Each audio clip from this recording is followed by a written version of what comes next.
You're listening to the Snob OS podcast, the podcast for Apple snobs.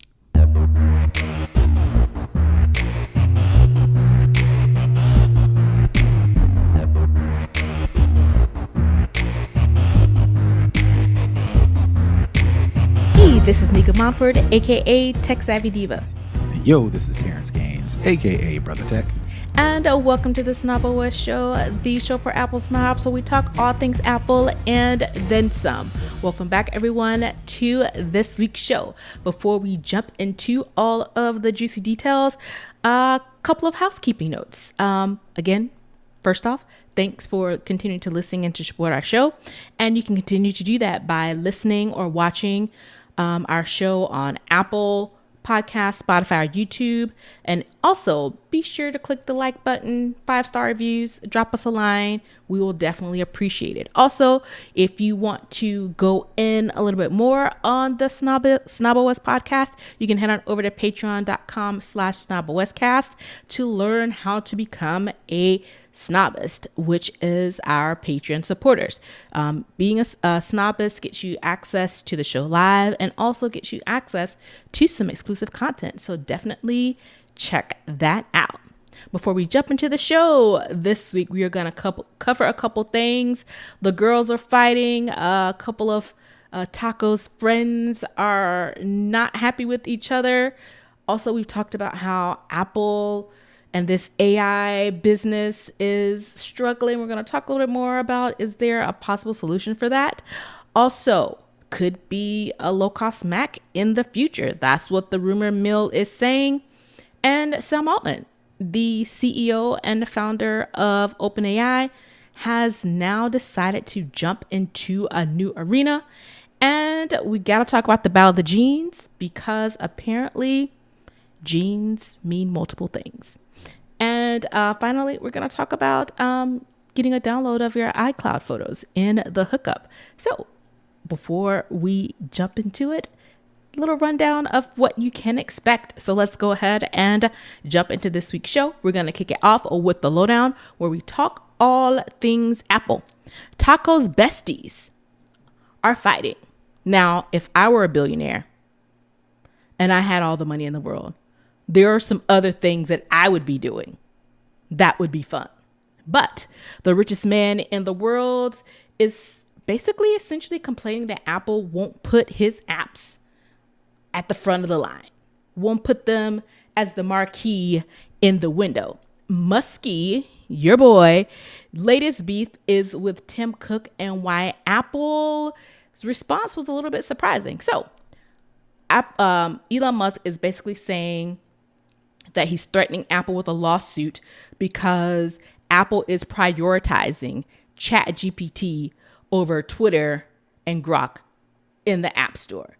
And he is livid, and he's throwing words around like lawsuits, antitrust. It's not fair. They're being mean to me. They won't give me prime placement whether I've earned it or not. And it's one of those things where, I don't know about you, Terrance, but if I had all this money, the last thing I would be doing is whining and complaining and throwing a hissy fit. Well, this is Musk's MO, not necessarily complaining, but being the center of attention, being always in the news. When Tesla first started to hit the road and they were having challenges, Elon Musk's MO back then was announce something new. You know, Tesla's having problems with autopilot. All right, announce a robot, right? Announce the Cybertruck. That was the thing. Like when Tesla was having issues, here comes the Cybertruck, right? Cybertruck is having issues. Here come this humanoid robot and Tesla robo-taxis. So his MO back then was stay in the center of attention, but talk about something else, right? So it seems to have evolved post his Doge thing, right? To where now he's got to get back and actually do the work as the leader or the head of these companies, since Linda Yaccarino, who was the CEO at the time of Twitter, she's out, gone someplace else. He's out at Doge with the government. They're on the outs. So now he's like, all right, let me get back into work. Yeah. And what do I do best is draw attention to myself. So here we go. And he's basically claiming that it's, quote, impossible for any AI company besides OpenAI to reach number one. So he's saying that it's specific to AI companies. Why it's specific to AI companies? Because he owns an AI company. And he is not happy that his app isn't number one. So what does Apple say to all this? They basically issued a statement saying that the app featuring decisions, how it's decided what gets highlighted, what gets put on the front page, are based on a couple of different things, including safety, which seems to be a reference to some of the issues that Grok has had, where it's had some anti-Semitism, had some racism. I didn't even know about the sexualized chatbot deal, but I knew about, you know, the isms of it all.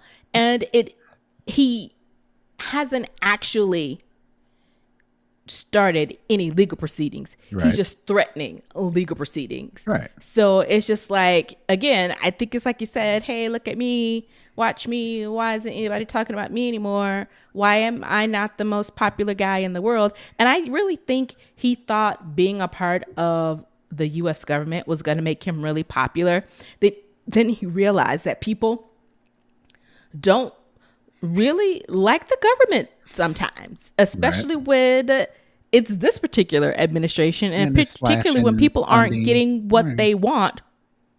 So yeah, so he's like, ooh, I gotta back away for this.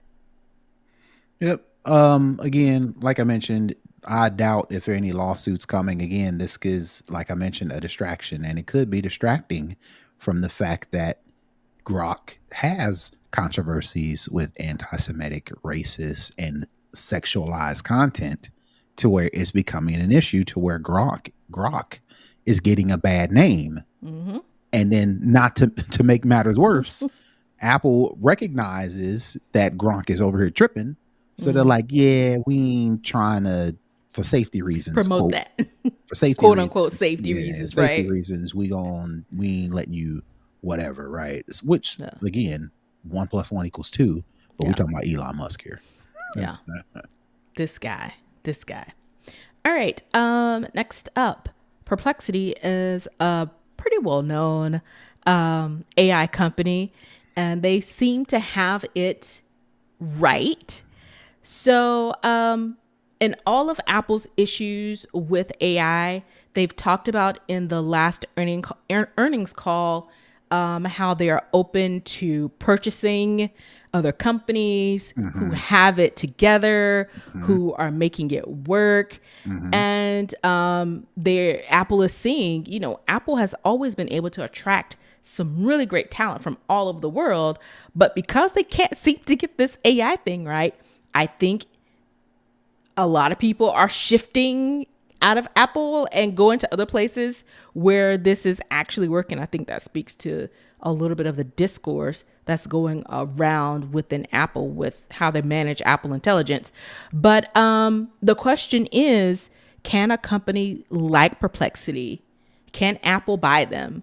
Can they come in and fix some of these issues that Apple is having with Apple Intelligence and their take on artificial intelligence? Well, the short answer is yes, but the question is why Perplexity, right? What Apple could have done, and I think I read this somewhere in the story, what Apple could have did 2 years ago was acquire a smaller, unknown AI company and spent the last 2 years building up Apple Intelligence. Apple don't have that time no more.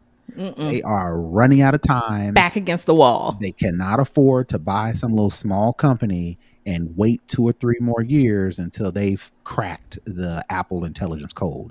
They ain't got time for that. They got time. They've got maybe by WWDC 2026, which is less than a year away. That's how much time they got. So they need to go with a big name that can put a lot of bodies and a lot of resources behind whatever Apple decides to do. Again, this is all rumors. Apple ain't bought nobody. But if they were going to do it, they can't go with no small how development house is just Yeah. 30 or 40 people, right? They Yeah. need a They machine need a full machine. to get this right by WWDC 26. And Perplexity, is one of the ones that, people are assuming that could get it done. Right. And Perplexity has what, $18 billion valuation. So let's just say in a perfect world, Apple does say, hey, we want to buy you. We want to fold you into the Apple family. What really would that look like? Because Perplexity has its own identity. It has its own way of working and moving. Combining or enveloping a company that big with that much money into Apple, would that get them where they want to go? Because I know, in environments that I've worked in, you're working on a project, you fall behind, you need some more bodies. And a lot of times it's the project manager, oh, you need some more developers, you need some more engineers. Here's 5 more people. But you're throwing these 5 people already into a working thing that's already not the best working. So my question is, do you think that them bringing in an outside company this popular, this big, is going to be effective inside of Apple? It would, but Apple would have to concede, and they'd have to compromise, and they'd have to sacrifice, because according to Apple, not according to Apple, in my mind, Apple's like, we need to get this done. We need to get this done now. Perplexity comes in and says, all right, well, the way we do things is we do this and we do that and we do this. If you want to get it done by this date, you're going to have to let us do our thing. And Apple is not a company that lets people do their own thing. No. So Apple is going to have to compromise and sacrifice, which may mess with their brand, mess with their vision and mission. Apple's big on the data morale of the security. company. Well, think about like Apple's been big on data privacy and security. Some of that's going to have to go out the window. Yeah. When Perplexity comes in, right? And will that jive with the consumers like me who have been rocking with Apple so long because of this very thing that they would have to make concessions on. Exactly. So and it's like, do you want Apple Intelligence? Do you want artificial intelligence to work on Apple, or do you not? But you do, because you want the new stuff, but at the same time, you got to lose something. So it's that dichotomy of deciding. And is it worth it? What do you want? And is it worth it? It is diluting your brand, is going back on your promise, is changing up your mission. And I'm gonna say that may be a bridge too far, but conceding a lot of things worth this new thing that they're trying to do. If it's worth it, then Apple will do it, and they'll figure out some fancy way to say, oh, your data's always safe with us, but except for this 1, 2, 3, and 4 time. Right. There's never been a but with Apple. Right. Maybe that changes. So a period. Now it's going to be a comma. Interesting. But they have to do something, because where they are now, it's not good. And people aren't going to be patient anymore. Yeah. The patience has been gone. And it's not that it's not good. It's just that ain't nobody waiting no more. Yeah. Which is unfair. I believe that Apple should wait for as long as possible to see how this whole AI thing shakes out before they jump in. They've done that in the past. I don't understand what's the rush now. Is it, as everybody agreed, that it's AI peer pressure. is the future? It's peer pressure.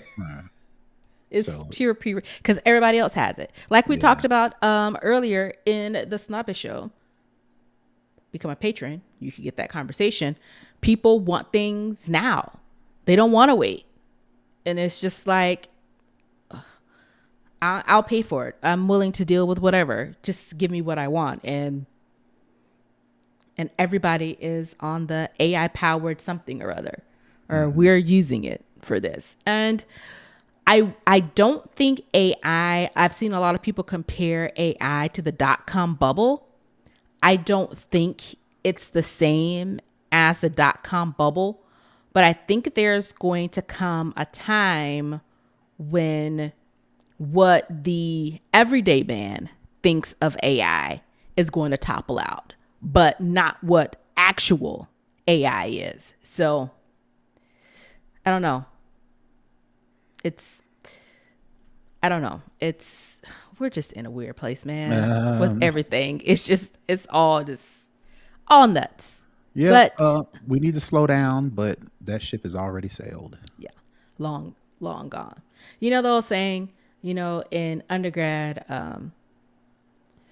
electrical engineering, where we had to build circuits and all that kind of stuff. It's always when you're trying to get the wires to go on the circuit board to fit, and it's always like measure twice, cut once, because once you make that cut, it's a wrap. And I think we're at that stage with AI where the train has left the building. It's no going back. And if you aren't on the train, you're behind it, chasing it, trying to catch up. And it's no getting around it at this point. All right. The last thing in the lowdown, a low-cost MacBook could be coming. So we always talk about how expensive Apple products are because they last so long. They have all these great features, but it looks like an affordable Mac may be on the horizon. And we're talking about a $599 MacBook that could really, for everybody, I won't say everybody wants a Mac, but a lot of people want a Mac, or when they see you with a Mac, they have certain assumptions about you and all those kinds of things. And everybody kind of wants to be the cool kid, have the cool thing.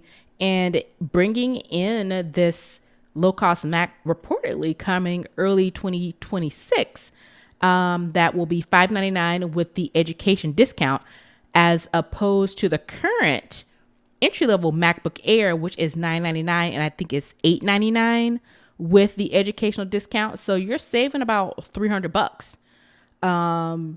And it won't have your Apple Silicon, it won't have your M1 chips, but it will have, I think the A18 Pro chip, same as iPhone 16 Pro. So, what are your thoughts? Do you think this is a real thing, or could it be a good thing? It could be a good thing, depending on how we as consumers do work in the coming future, right? Apple has done a lot or gone a long way to say, hey, all you really need is an iPad and a dock with a keyboard. Now the new Pros can connect to external monitors. They can connect to external mice, external keyboards, to where you could use that specifically for how we use computers nowadays. Most of the time, it's just going to a browser or using an application that's probably a wrapped web app anyway, right? They just wrapped it up and made it in an app, but it's really the same as going to a browser, right? Right. Most people are doing that for, productivity, checking emails. All you need is a browser for that. Any sort of project management or task manager, you can either get that in an app. Word processors, that's in an app, or you can go to like Google, go to Google Docs and Sheets, and their whole enterprise and their whole thing is online. You can download an app, but basically once you click the app, it opens up the browser and opens up Docs in the browser. So all that to say, these kids, if we're thinking like my daughter, right, she's going to, heaven, Lord willing, she's going to college this time next year, right? That'll be around the time we need to get her a computer. This could be a good option because I know the college that she's going to, or the college she ends up at, most of their stuff is online. There's no applications, with the exception of like when she gets junior, senior year, when she's really got to download some hefty stuff, right? But to start, I could spend $700, $800 plus tax and shipping right now, and in 2 years, hand me that down to my son, and get her something else, and get her something else, right? Because most of the stuff is online. So that was the whole thing I'm getting at. This is plausible because of how we work. There ain't too many things we're doing that needs a lot of processing power. And the fact that the iPhone chips as of late are powerful enough to power a computer. So it's like if Apple's got the chips laying around and they know people would take advantage of a cheaper MacBook, 1 + 1 = 2. Yeah, because I know even during this show, I run the show from my MacBook, but when I'm doing the show, I'm using my iPad Pro. But I'm sitting here with both my MacBook and my iPad Pro, the same keyboard, the same mouse that works on my MacBook Pro. It's a seamless, I can move the mouse from my MacBook Pro over to my large screened iPad Pro, and I'm able to do pretty much anything that I would be able to do, on my actual laptop for this show. So, it seemed, I think what this says, it'll have a smaller screen. I think it'll have like a 12.9. Yeah, it'll be a smaller screen. A bit of smaller screen. Lower resolution, hardly no processing power. I mean, let me not say that. It'll have enough processing power to browse the web, a couple colors, and that's about it. Yeah. But like you said, for $600, for someone on a budget, someone who's getting ready to go to school, and a lot of times, depending on what some of these majors are, MacBook is better for some of these programs. I think it could be a winner, and I think it could be, I think they'll sell a lot. Yeah, and like the reason why you would think you would need a MacBook is starting to get erased, right? Because before it was like, oh, if you're a designer, you need Photoshop. Photoshop is online now for the most part. The whole suite is you can get an online version, and then there Illustrator, are and you can't get the used to. You have to have the CD. It's all on this what it's called Creative Cloud. And let me tell you, getting that thing off your machine. I'm just saying, takes forever. The point is, you don't necessarily need a Mac for things we used to think you need. And all this space to download a program like a Photoshop. You don't need that anymore. Because you're just going to the cloud or you're going to the web for everything. The web version. Yep. So we'll see early 2026. So that sounds like around the March or April announcement that could be coming down the pike. So we will see if that's true in about 6 months. Yep. Apple will need a distraction about that time. Yep, they will. Because by then, if they don't have Apple Intelligence working, it won't be done for that year. All right. Let's head over to Second String where we talk all other tech. Oh, your friend, Elon Musk, is back. So Sam Altman, the co-founder of OpenAI, he's conquered the machines with ChatGPT. Now he's coming for the human. And apparently your boy Muskie too. Apparently they already are in this contentious battle. And they have this whole feud going. And it seems to have gotten a little bit more interesting because Sam Altman is taking on Neuralink, which is Elon Musk's brain computer interface. We've talked about it before. And he's starting, he has a new startup called Merge Labs, which is essentially taking on as a head-to-head competitor to Neuralink. It's valued currently at $850 million United States dollars. And like I said, it will be competing directly with Elon Musk's Neuralink. Again, Sam Altman already has a ton of money. He has a bunch. And he's branching out now into this space. And it looks like he's bringing on a couple other people to see if they can get this whole brain-powered computer, brain-powered interface to market. Yep. It's not a question of, well, how's it go? It's not a question of can we? It's a question of should we? And this is one of those scenarios to where it's like, nobody cares. So Sam Altman and Elon Musk have been back and forth with each other for a while now. And this is just the latest thing. Now, again, I don't know. My guess is this not the case. that Sam Altman created Merge Labs specifically to compete against Elon Musk and they back and forth feud. But I mean, you can imagine it. You can Yeah. imagine Sam Altman, doing a little jig if Merge Labs competes enough with Neuralink to where they take some of the shine, right? Again, I guess that would be a little bonus. Now, was that the design? I don't know, but ultimately, do we need to be doing this? I don't know. I mean, I feel like we need to hold up. But I mean, like I've mentioned, they are full speed ahead with this. He's got this company valued at almost $1 billion already. And I mean, it's technology that sounds enticing to where I can implant a chip or I can do something to where I can connect to a machine or a piece of technology to do something that sounds intriguing, that sounds enticing. But the question is, do we need to do that right now? Is there other things? But again, he's rich, so rich people get to do whatever they want. So I guess we just along for the ride. Right.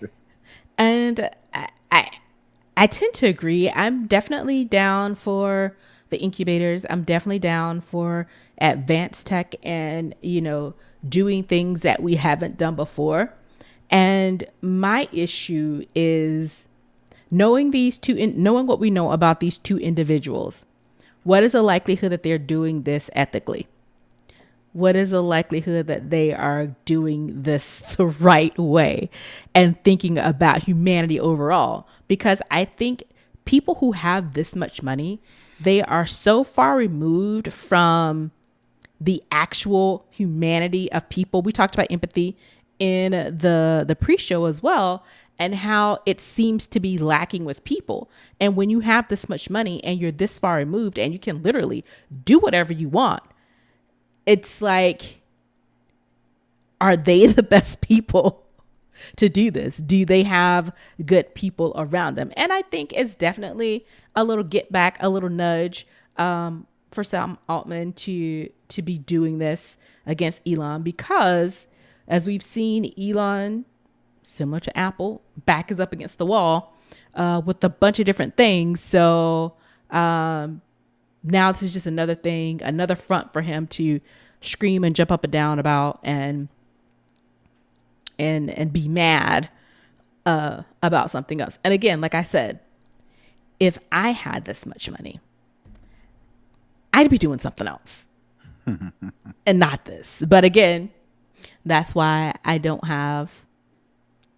won't be a trillionaire, which apparently Elon Musk is on tap to be. But I think even the thought process about having more than one company do this, and I think there is more than one company who is doing this work. I just think because of how prominent both Sam Altman and Elon Musk are, they are getting the most attention, and they're probably the best well-funded in this space. But this is gonna be interesting to see, one, how this works, and two, the competition of it all, because we've already seen that Elon doesn't like competition at all. So be interesting to see how they kind of boil this down.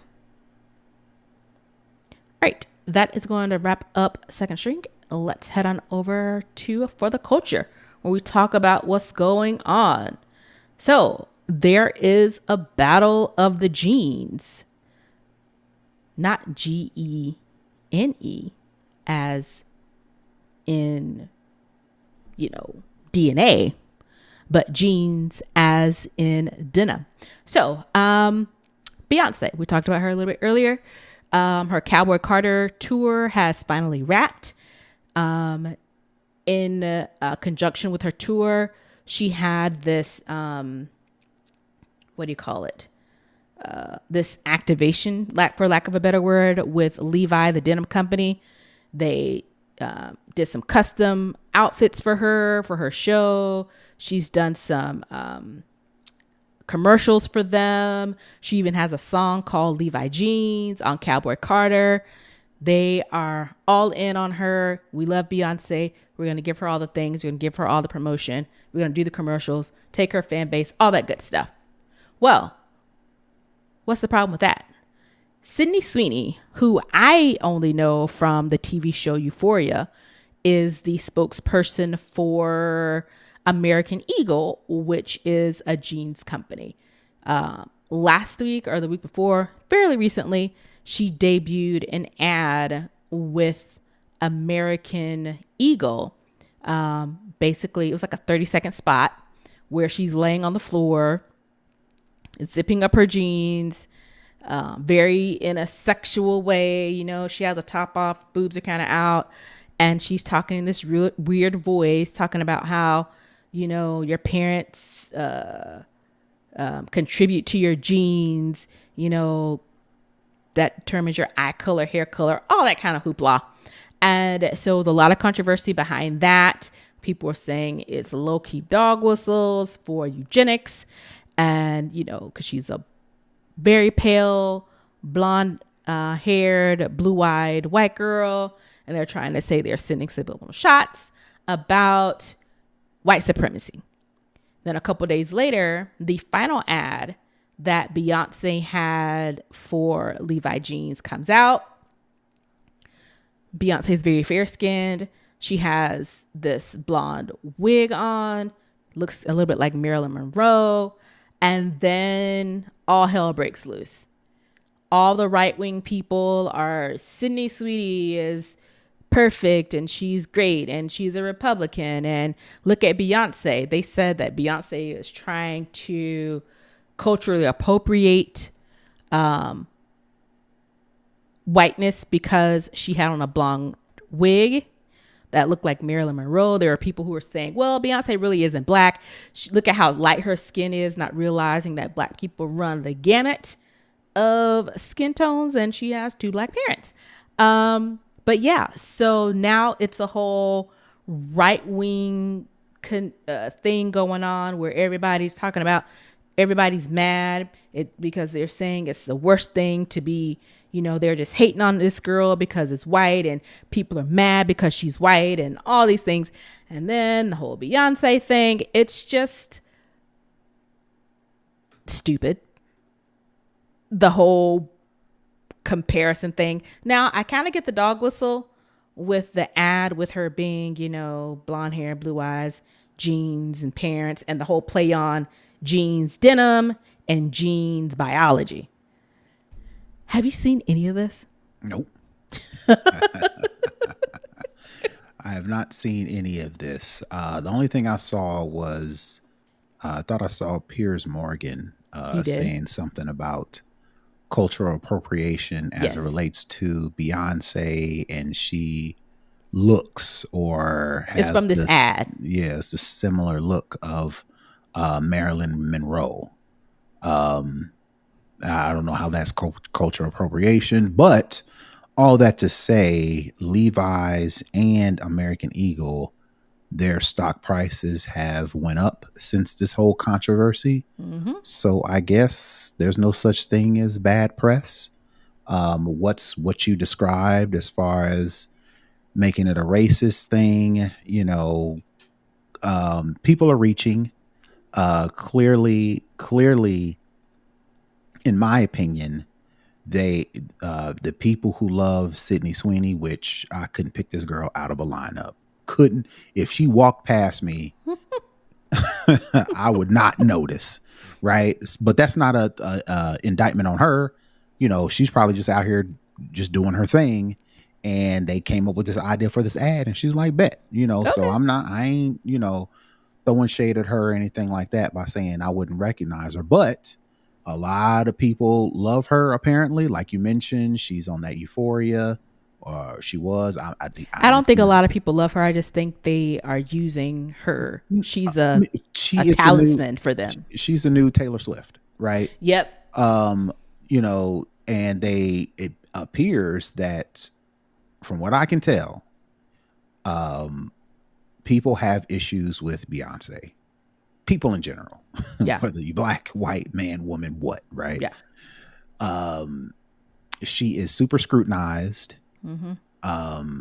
So anything she does, in this case, a Levi's ad, is going to be used as Exhibit A for whatever people Their have to think beef about is. her, right? Yeah. In this case, it just happens to be a juxtaposition of her advertising for Levi's, which is a blue jeans company, and Sydney Sweeney advertising for American Eagle, which Right. sells blue jeans, right? I Right. think they're just looking at that as, ooh, that is Let's jump on that. it's relative, it's related enough to where we can use this to forward We can whatever spin it. thoughts, whatever ideas, ideologies, thoughts we had against Beyonce, and for Sydney Sweeney, because she appears to be the new it girl for White whatever, supremacists. right?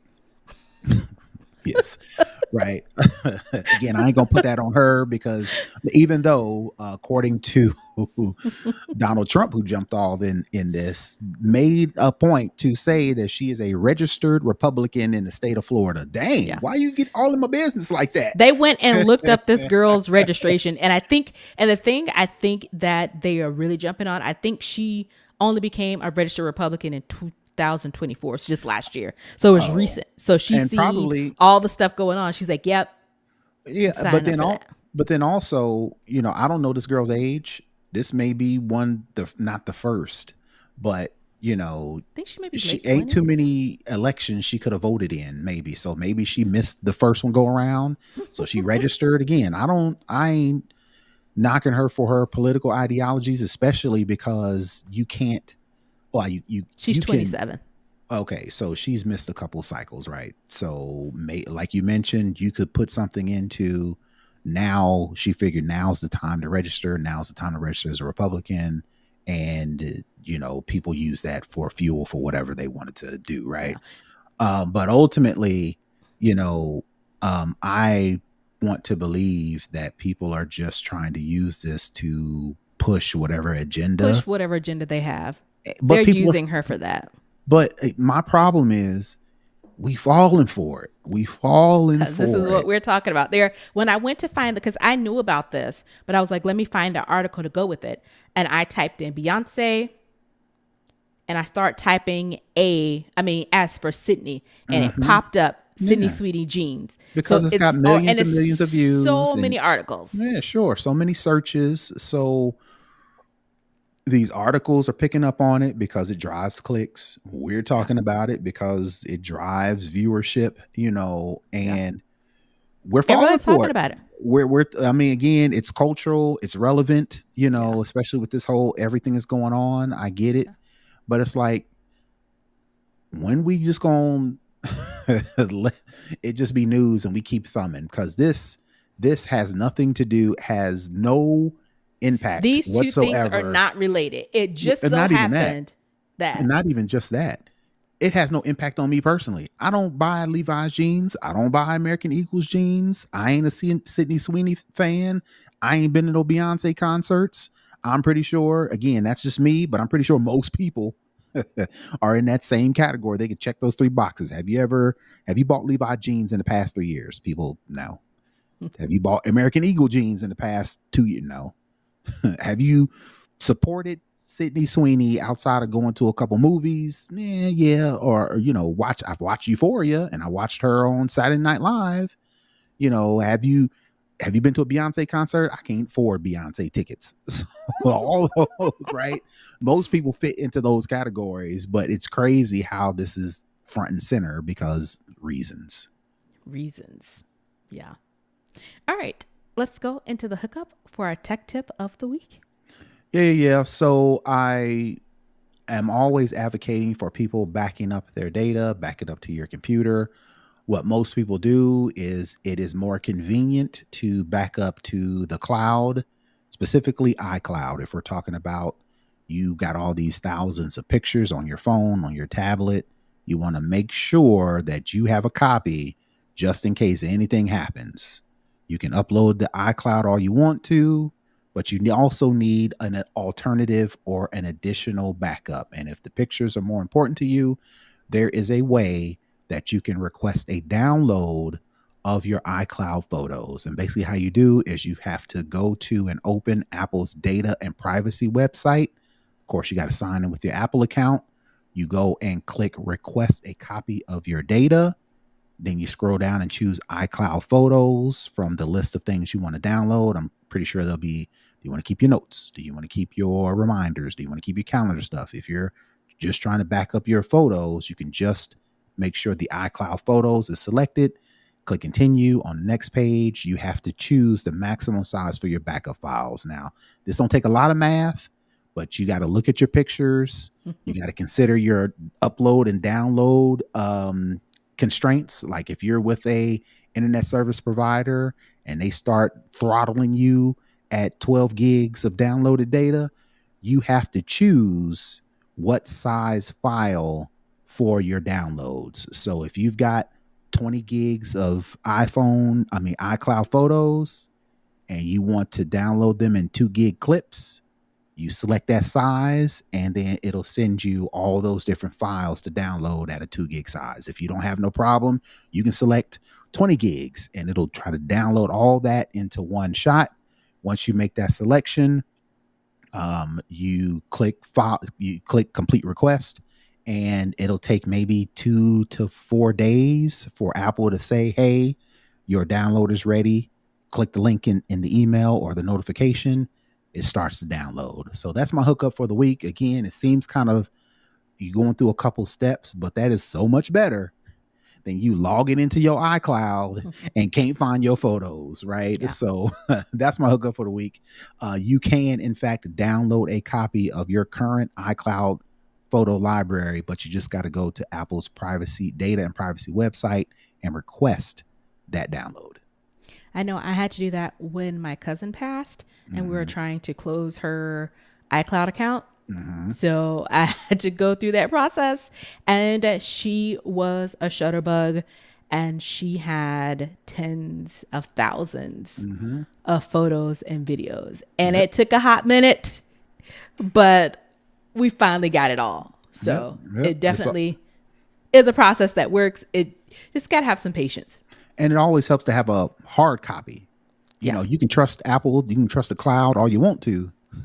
I'd much rather have a hard copy in my hands or on a drive that I know those pictures of my kids in kindergarten and first grade, I got them. I got them for myself. I can be confident in my hand, tangible. Yep. Right. All right. That's going to wrap up the show for this week. Brother Tech, where can the people find you? Sure, you can find me all over the internet at Brother Tech. That's BROTHATECH. And you can find me at Tech Savvy Diva on all of the platforms. Okay. To comment, to connect, to share, to support our show, head on over to snobbouscast.com and get all of the details there. And with that, we'll see you next week. Peace. Bye, everybody.